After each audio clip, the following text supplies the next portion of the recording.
Hey y'all, this is Blue, and look at who I just ran into here. We've got Wes and Lori Wilcox out here near Houston, Texas, and we're just celebrating because it has been 10 years since New Day got started, and so we just wanted to sit around, talk about this for a little bit. We've got Darby who's here with us, and just for a few moments, just talk before we head off and the guys beat the girls in hand and foot. So I'm gonna set this down right here. So we gotta ask this question first. What has changed the most in the last 10 years? Well, if we look at property, the property itself has changed. I can remember us walking the property. There was nothing there. Nothing there. There's no road getting there. No, and everything's been cleared. Buildings everywhere, children running around everywhere. Also the surrounding area, you can look and see a lot of people now have iron sheets on their roofs and they have jobs at New Day, and it's really, you can see how it's changed the physical part of the area. Well, also you can see the spiritual as well. There's a lot of people in the community that have also come to know Christ, and the New Day Baptist Church is growing a lot. They run anywhere from 100 to 150 people each week. So God is doing some great things. A lot of what's happened has been because of teams coming to help us. You got to tell us your most memorable team experience. One that kind of sticks out to me was the team that had to make their beds to sleep in. And they got with it. And each team worked hard, whatever that God called them to do to serve with. And I love sitting around the campfire at night and just sharing and hearing what God has done in their lives through New Day, and just to see the way He has touched all of us and our kids. One of the things that really sticks out to me is all the breakdowns that we had with our bus. With the teams. Yeah, I remember we hired a bus. It kept breaking down because it had a leak in the radiator. And so we had to start shuffling kids around and people around, send them on ahead. And the last group we were in, the bus was terrible. He hit something, Yes. and then stopped and then couldn't get the vehicle started back again, and we're stuck in the middle of the road. And here comes a vehicle. Yeah. So I would say God has protected us Yes. many times. Because I know that lots of people are asking what's happening if Wes and Lori are here, and Blue and Darby called us back a couple of years ago. What's happening out there? You know, I always tell Wes, God is not surprised at everything that has happened with my cancer and us being here. And He loves those children more than we do. And He's going to take care of them. We've got a great staff. And in the last couple of years, they've been given a lot more responsibility.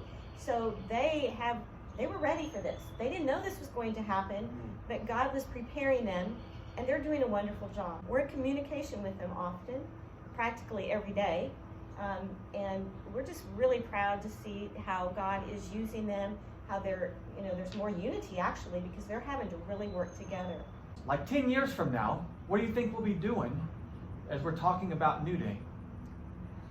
I see the Zambians probably sooner than that running it. Financially, we've got a girl that takes good care of the money, and we have Darby still part of that, making sure on this side to make sure that everything's going right. Well, Chipo is amazing, and she is the financial administrator, I guess, in Zambia. And so she keeps track of everything, all money that comes in and goes out in the month. And then she sends those figures on to me, and at the end of the month, I work with her to balance that, make sure our figures match. They've done an amazing job, and really my job is just a little bit of oversight to make sure that everyone's staying on the same page with the money coming in and the money going out. As far as education is concerned with the school, now they're principal here in the States for a while. How is that working, and how's it going? Well, I'm not the principal sorry. anymore, but no, that's a good story, because last year, before I even knew that I had cancer, God had laid it on my heart to step out of teaching and to turn the job of principal over to Hilda, who has been the assistant principal for many years, and she's very, very qualified, and just to be the administrator, just to kind of oversee things. She is an excellent principal, so I'm very, very proud of what she's doing. We hired a young man that just finished seminary and to work with our youth. And all these kids, a lot of these kids have come a long ways in their spiritual journey.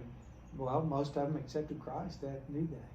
So they told us about Hilda and Chipo and Chris. What about Elizabeth and Malanga? Like, how are they doing? What are their roles? What you gone and all of that? Well, Malanga's he's just taking on a lot of responsibility, extra. Normally he's the fix-it guy and making sure everything's working and running right.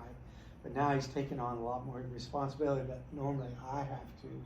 And he's such a kind-hearted guy. He calls me or we talk and we work it out. And already he has it. I just say, yeah, that's a good direction to go. Do it. And Elizabeth, she is our social worker, and she is in charge of the welfare of the children.